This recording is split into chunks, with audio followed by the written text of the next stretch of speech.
Welcome, everybody. I'm so happy you could all join us this evening, early evening, to hear really what I know will be a very interesting talk by Carol Parker.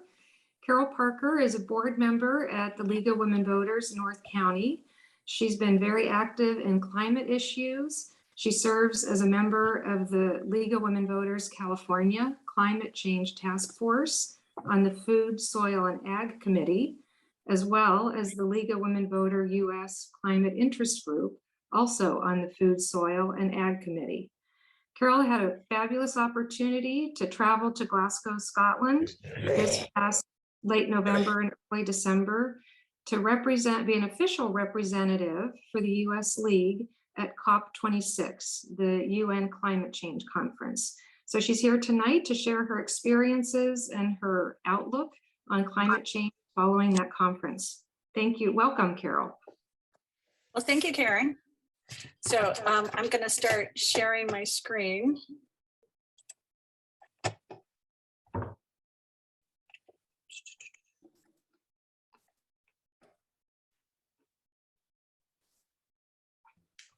Okay, so I am Carol Parker, and I went to the first week of the UN Climate Change Conference, COP26. And it was in October 31st. Well, it really didn't start until November 1st to November 6th of last year. So I want to present what I learned and when I was there, and some information that I've learned since then. So I'm going to start by saying I'm often asked why the League of Women Voters had observers at the COP. And first of all, COP is a UN meeting. It's actually part of the UNFCCC, or the UN Framework Convention on Climate Change. And the League of Women Voters has had UN observers since the 1940s. Also, the climate is a topic of great importance to the League, and the League tries to contribute to the COPs when possible with side events or advocacy statements. And finally, we attend to bring back what we learn about climate issues to our local leagues, which is what I'm doing today. The League of Women Voters first went to COP15, the year it was in Copenhagen, which was 2009. Then we had observers at COP23 in Bonn, COP24 in Katowice, Poland, COP25 in Madrid, and then in Glasgow. I was very interested in going to COP26. And I think COP26 was special to a lot of people for several reasons. I think, first it was the first COP after the IPCC report that said we had to make significant changes by 2030 to avoid catastrophic global impacts. Secondly, the pandemic not only delayed COP by a year, but showed us what polluted cities look like with less pollution. And it also showed us that governments can and should take actions for global crises. And also my own reason, because COP26 was in an English-speaking country that I wanted to visit. I applied to go and agreed that I would pay my own way. There were some scholarships for young League of Women Voters to attend. I know that at least one of our observers got a scholarship. Originally, the League of Women Voters was expecting 3 observer positions, because that's what they had in the last COP. But for this time, we were granted 5. And in order to maximize the number of people to be observers, we all went for only 1 week. So there were 10 of us in total. At first, there were 2 to 3 times more people that applied than spots. But as it turned out that everybody that signed up and still wanted to go by the end of September was able to attend. So this is actually four of us that were in the first week, and then Ashley was there on the end, that was there for the second week. Okay, so now I was asked, what was it like, and what did I learn? And that's what I'm going to spend the rest of the time on. So first of all, what was it like? And these were posters that were all over Glasgow. So it was great to be in a huge group at the convention, and frankly in Scotland, where everybody appears to be engaged in climate change and agree that we need to do a lot to address it. That being said, Scotland in November is not the time that I would recommend visiting. Luckily, it didn't rain for the first 5 days in Glasgow, but it was cold and windy. We had 2 apartments that were about 10 and 15 minutes walking distance from the venue. And we did, cross this bridge every day to get to the venue. It was very nice. There was a lot of security. There were, in fact, there was a lot of sites in Glasgow that were closed because of COP. And I think it was because all the police were at COP. There was also a lot of COVID precautions in place. Everyone was given a box of COVID tests, and we had to take a test every day, report it to the National Health Service, and then had to show our official email from the National Health Service to get into the gate of the fenced off area.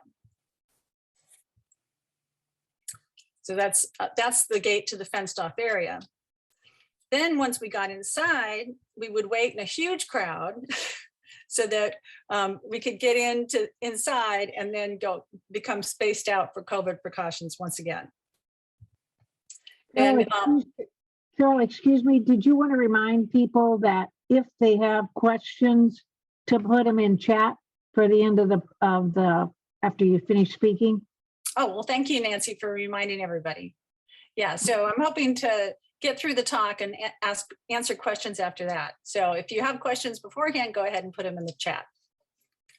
Okay, so it took a long time to get through security, and it was started out taking an hour and a half to get through security the first day, and by the 4th day, it was about 20 minutes. So this is the other 4 that were there during the first week.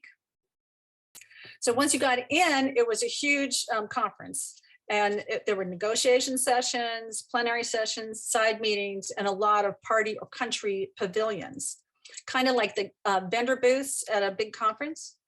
Most of the pavilions had several seminars throughout the day, and most handed out headphones to listen to the speakers.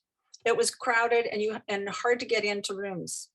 You had to plan your schedule accordingly.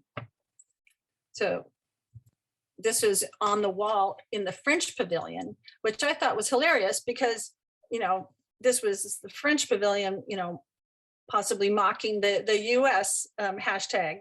And it really made me feel that everybody in the world is watching what happens in the US. I got into the US Pavilion, and I looked over and I saw Tasha. So Tasha is our California State Assembly person in our area. And I had my own little legislative interview. So the League of Women Voters is a recognized observer group, and most or all of the observer groups are part of constituencies. There are 10 constituencies. There's environmental, municipal, young people, farmers, indigenous, and others. And League of Women Voters is part of the Women and Gender constituency. Each constituency got a small number of tickets to get into the prime events and had a place at one of the tables with a microphone and translation equipment and a place to plug in your phone. So that was really nice. Being in the Women and Gender constituency was good because there was not as many groups in the constituency. And so therefore there was less people trying to get tickets or sit at the tables, as opposed to the countless number of environmental groups in their constituency. Also, the Women and Gender constituency had pre-COP trainings, which were very helpful, and daily briefings every morning.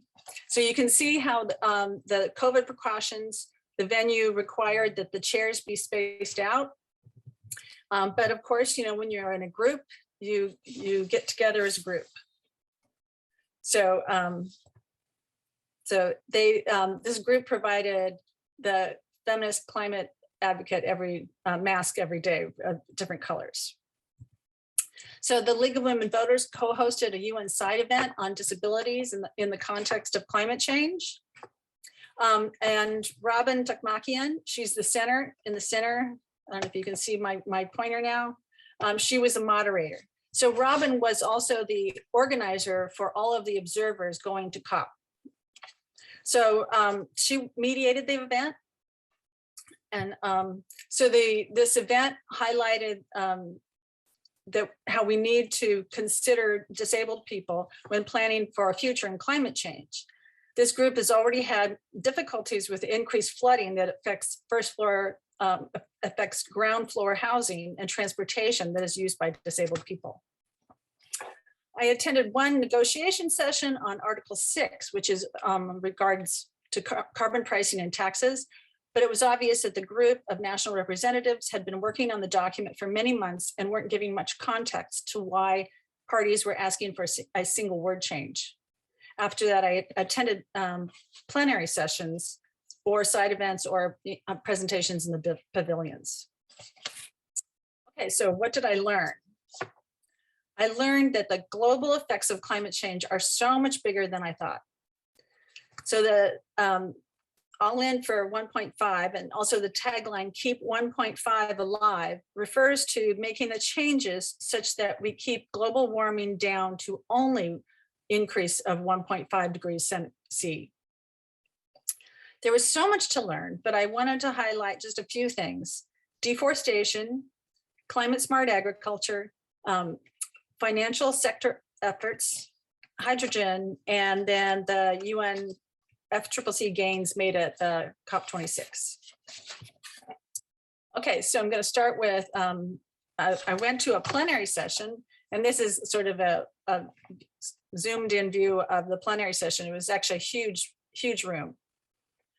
I went to a plenary session on deforestation.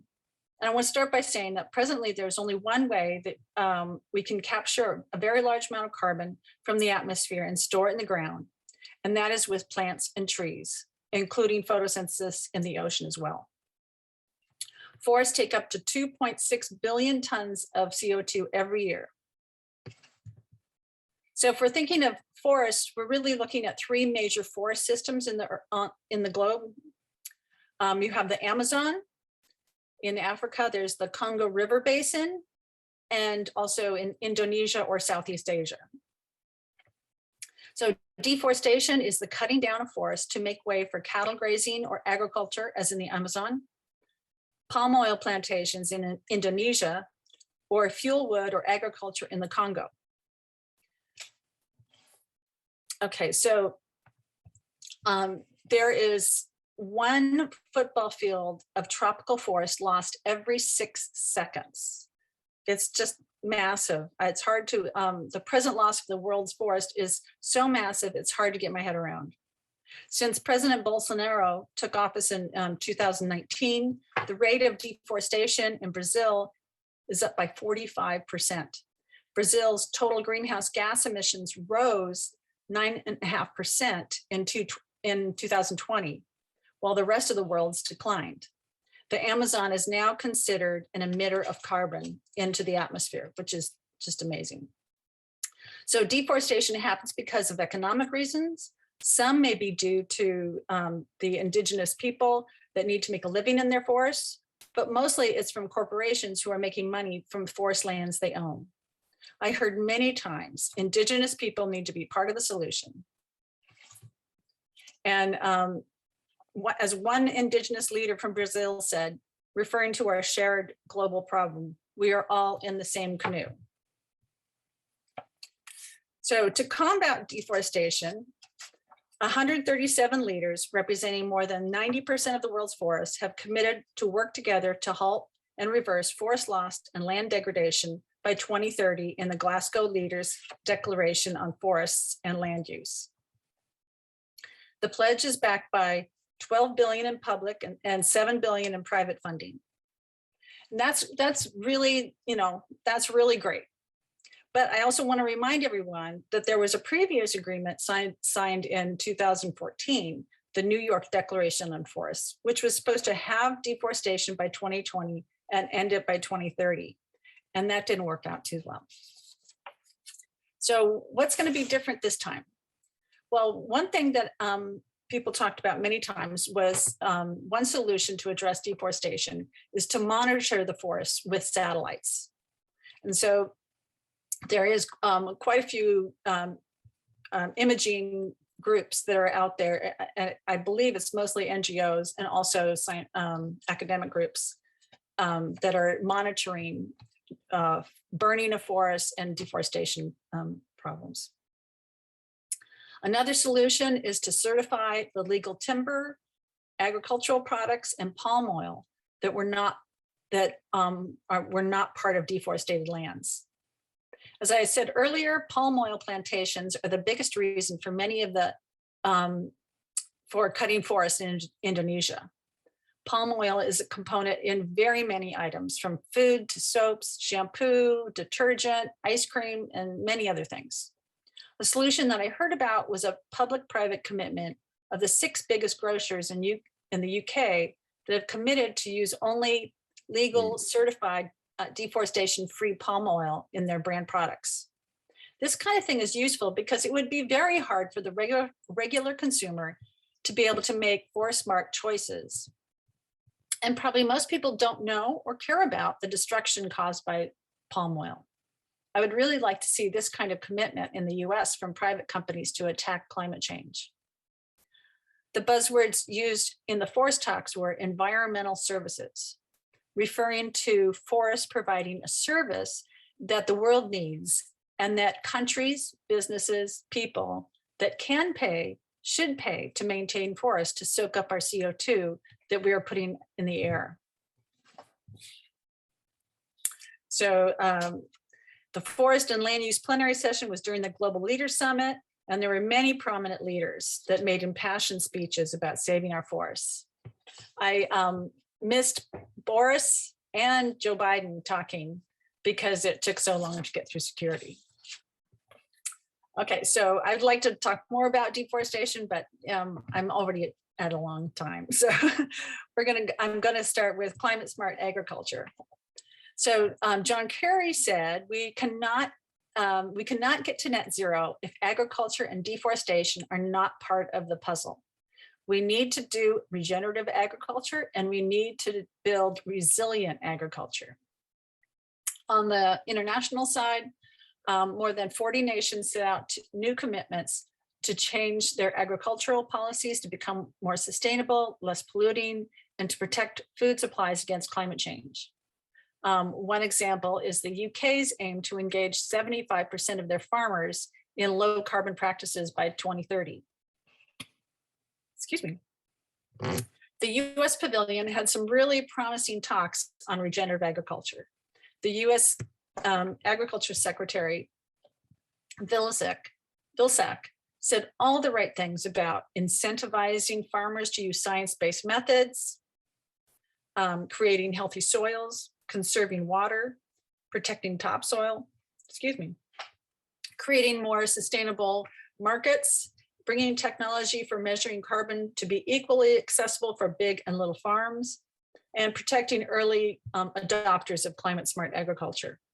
I really do feel much better about hearing all this from our government representative.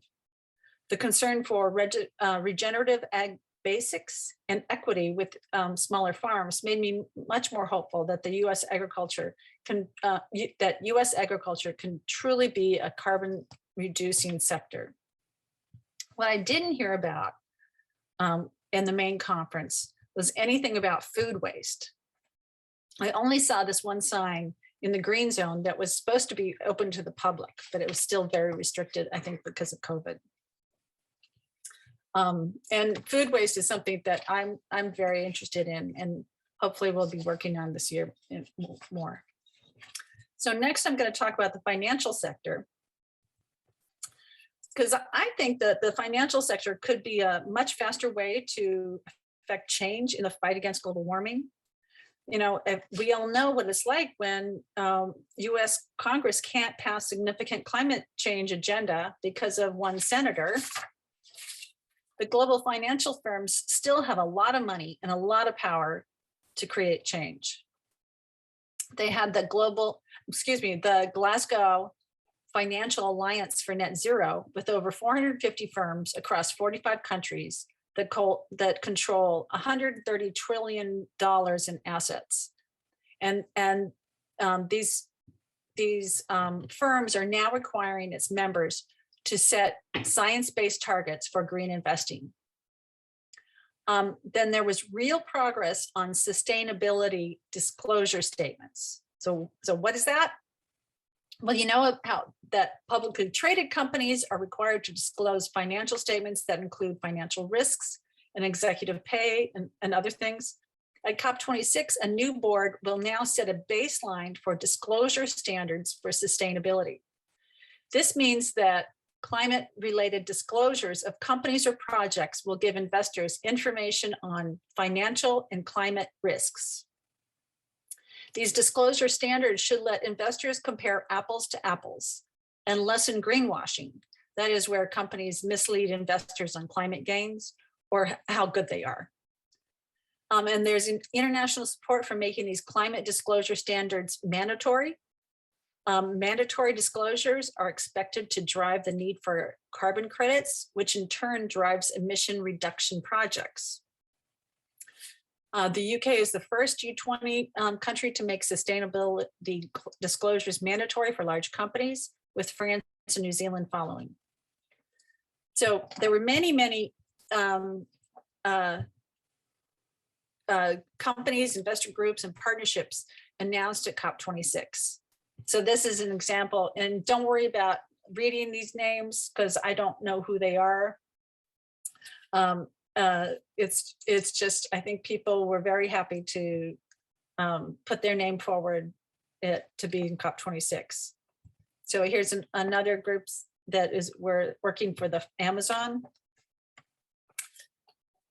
So I think it's a bit of a marketing extravaganza in some ways that the COP26 can be for some companies. Okay, so now I'm going to talk about energy, and Deb Haaland, the Secretary of Interior, the U.S. Secretary of Interior, chaired one session. I'm going to be talking about one energy, and that is green hydrogen as a fuel to watch. So green hydrogen is created by the electrolysis of water using renewable energy. So you take water, you knock off the oxygen, and you are left with hydrogen. So hydrogen can be stored as a gas or a liquid and is a high energy density fuel that could create intense heat. So hydrogen is useful to power heavy industry and transportation. But the interesting thing, and I think this is the one thing I want you guys to take away, is that you really have to look at the color of hydrogen that they're talking about. So gray and blue are basically the old way that they've been creating hydrogen. It's where you take methane and you get the hydrogen and you're left with CO2. So you're starting with a greenhouse gas, you're ending with a greenhouse gas. So I don't know how helpful that is, except for in blue hydrogen, they're now saying the CO2 will be captured. So there'd be carbon capture. But there is no active carbon capture plants in the US right now. There's a lot of plans for stuff, but there's nothing yet. Blue hydrogen is touted by the oil and gas companies as a way to stay in the energy market, but some of their carbon capture plans are to inject the CO2 into the ground so it makes it easier to pump more oil and gas. So you really need caution when you differentiate when you hear the term clean hydrogen. And I thought one thing that I've learned is that there's the world's largest green hydrogen project is being built in Lancaster, California. This plant will use recycled paper waste, combusting 42,000 tons of, annually to produce green hydrogen.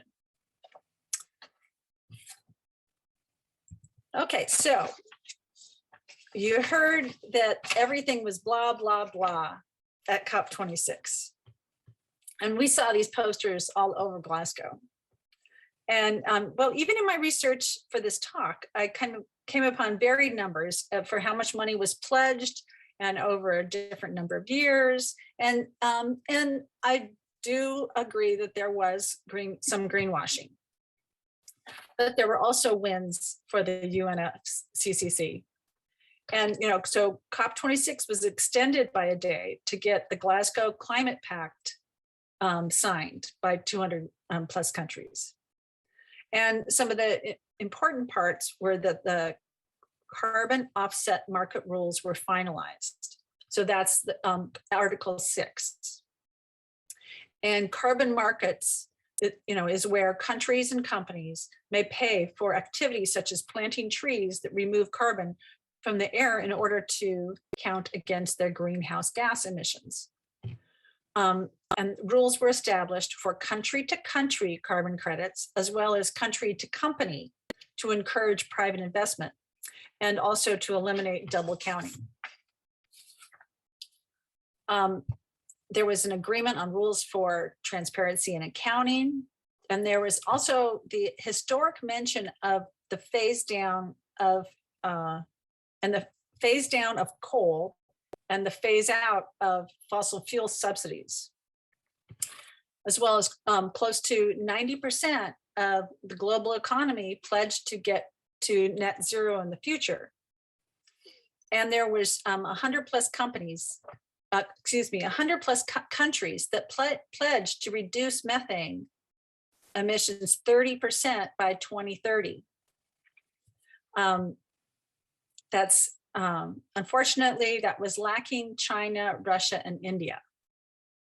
And I just want to take this little time now is to remind everybody that getting your food waste out of landfills is part of reducing methane. So you're doing your part by scraping your plate into your green waste trash can. Okay, so there was some people in interesting indigenous dress, not too many, but it was a couple of them. There's some great speakers. If only he had learned to speak like this during his presidential campaign. Oh my goodness, he was a really, really good speaker. There was some interesting accounting of greenhouse gas reductions. This is kind of a hard graph to see, and I was going to try to replicate it, but the one thing I want to point out is, so we have to get rid of 43 gigatons or billion tons of CO2 every year.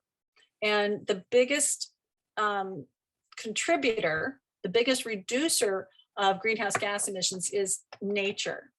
And so that's getting rid of 6.5 gigatons of carbon every year. Okay, so where am I? Oh yeah, we went to the Glasgow protest march, and wakey wakey is referring to everybody needs to wake up. But in this poster, it seems that they are targeting Biden, who just closed his eyes for 30 seconds during some of the talks in the first 2 days of the meeting. This was one of my favorite. Eat trees, eat CO2 for breakfast. So the other thing that Scotland has good cream teas. If you don't know what a cream tea is, you're getting your tea plus your scone with clotted cream and jam. And then the whole group of us went out for an afternoon tea.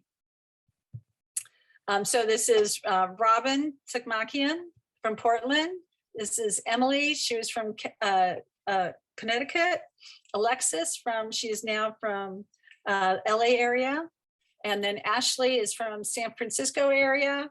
And Rebecca is from Maryland now. She was in Chicago. Okay, so what can we do to fight climate change? We need to do everything we can. Any activity that reduces greenhouse gas emissions should be tried. We need all efforts from individuals, local governments, state and federal governments in every sector. And I think it's important to talk to your friends and make solutions regarding greenhouse gases a normal thing. This is not something to be a wedge issue. And of course,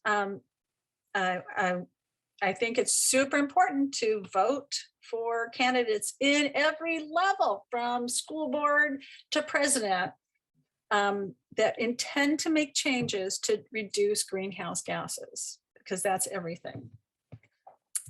I would like to thank my husband, Van, who came with me. And he got to work in the apartment while I went to I went to the meeting, and we had actually went to Edinburgh the week beforehand. So we got a little sightseeing in. The other thing I wanted to say was the League of Women Voters North County San Diego will be forming a climate change interest group. So if you're interested, please contact me. And here's my email address. Or you can contact League of Women Voters North County lwvncsd.org, and I'll get the information. And one thing that we're looking for is we're needing an observer for the San Diego sequel meetings. And this group is advocating to get rid of gas-powered leaf blowers. So if that's something that you're interested in, we would love for you to be an observer for them. So thank you very much. Does anybody have any questions?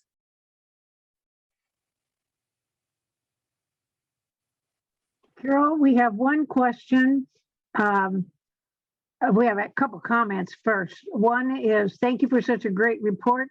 For those of us who can't plant a tree, will small plants and vegetables help at all? Sure, any photosynthesis is taking in CO2. So anything in the ground.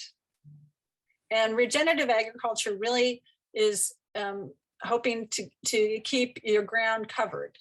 So it's either covered with mulch or you cover it with plants.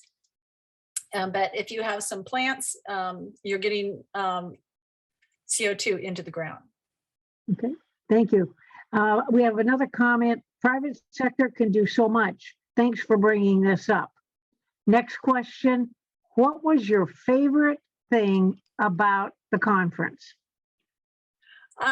It was really fun to see all the to see everybody, and everybody was so into this, and I really liked hearing John Kerry say that that the US is the #2 emitter of greenhouse gases, and that only changed in 2006. And so that we have a lot of responsibility for the mess we're in right now. I was pretty blown away when I heard that. Okay. Next question. Who are the US carbon capture plants? Dash, pending, question mark. I think there's like 40 plants planned as of now. And I can't really tell you where they were. There was one that was working that closed in the middle of the year. So right now they're just in the planning stage, or they could be in the construction phase. Okay. Next comment. This was fantastic, Carol. Did you come away hopeful or disappointed? I'm hopeful about it, because I don't think you can really be anything else. I gotta say, it was a little it really opened my eyes to how much bigger the problem is than I thought it was, and I thought it was a pretty big problem. And so it's a little kind of, makes you a little more nervous about the issue, I guess. I don't know if that's the right term that I'm thinking about, but yeah. But I am hopeful, and I'm hoping that that governments will do what they can. Okay. Next comment. Kiss the Ground was a great movie about regenerative agriculture. And I'm just wondering, Carol, do you want to say a little bit about that movie? Yeah, it's something that I was really blown away with when I saw that movie. And right now, I believe you can still see it on Netflix. So I really recommend everyone watching Kiss the Ground, because it talks about regenerative agriculture and it talks about how we can really make a huge difference if we change the way that we do agriculture. And right now, there's only like 10% of agriculture is fully regenerative or even organic and or regenerative. So we have a long way to go. And I'm really hoping that the US agriculture can make the switch. But I really recommend Kiss the Ground. Okay. Next question. Did you see anyone else from a San Diego institution? For example, UCSD Scripps Oceanography. No, Tasha was the only person I saw. That was pretty wild. So, yeah. Next question. Did the conference address the climate impact of Bitcoin mining? Not that I saw. Okay. And I gotta say, I probably would not have gone to that talk if I had seen that. So I'm sorry. Okay. Next question. If you had to give a grade to the US, what would it be compared to Europe, China, and India? Well, I think that the US is definitely behind the EU. I think the EU, what I understand is that there's not much denial about climate change in the EU, and that they really are making, they are taking government regulations, to address the climate issue. So I think they were definitely behind the EU. China and India, it's hard to trust what they're saying. I mean, India made a net zero pledge for, they'll be net zero by 2070. Woohoo! So they need to really step up. I did see Mr. Modi though, as walked by, so that was kind of cool. But yeah, no, they're definitely, and China, they say they're going to be doing stuff, and they clearly have the technology. They clearly can build things pretty fast. So I really hope they come around. And I think, I'm hoping that the governments will stop this, denying of climate change. Next question.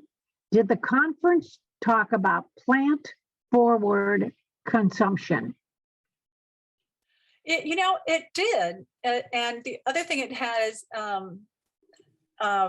like in the places where you can get food, they didn't have that many choices, but when they did, they always gave them it gave a grade basically on the emissions for that particular food item. And if it was plant-based, it had a very low number, and if it was meat-based, it was much higher in terms of emissions, from that food item. Okay. Next question. Will pushing Carlsbad City move to disposing food waste in our green disposal help? Oh yes, and it's a state law that every city has to deal with food waste, food scraps. And Carlsbad, I'm not exactly sure what's going on with Carlsbad. They're not quite, I know that the cities that have EDCO as their waste management system have been a little faster in getting, dealing with the food waste. So if you're in a city that uses EDCO, I think you're good. I think Carlsbad has just signed a deal for composting, but I don't know exactly what the issue, what they're going to be doing with their food waste, but it's not going to be going to the landfill. Okay. Carol, this has just been absolutely wonderful. You did a great presentation. I'm going to now turn the meeting back to Karen to close out the meeting. And thanks again, Carol. Sure. Thank you, Carol. That was an excellent, excellent presentation. So informative and so good to know that we were a good presence at the conference too as the league. So leading into this, I'd like to encourage everybody to come to our program planning meeting on Saturday, February 5th, because that's the time we'll be talking about what as a league we'll be focusing on in the upcoming year. And I think we all can see how important this issue is. So if there are a contingent of you that would like to promote this as part of our program planning, please make sure you're there Saturday, February 5th. And I'd also like to remind everybody of our upcoming meeting on February 9th of teaching about diversity and the controversy over critical race theory. That's February 9th at 5:30. But thank you again, Carol. I know she will welcome any comments and questions, and we will also be posting the video of this talk on our YouTube channel. So we appreciate it, and thank you all for coming.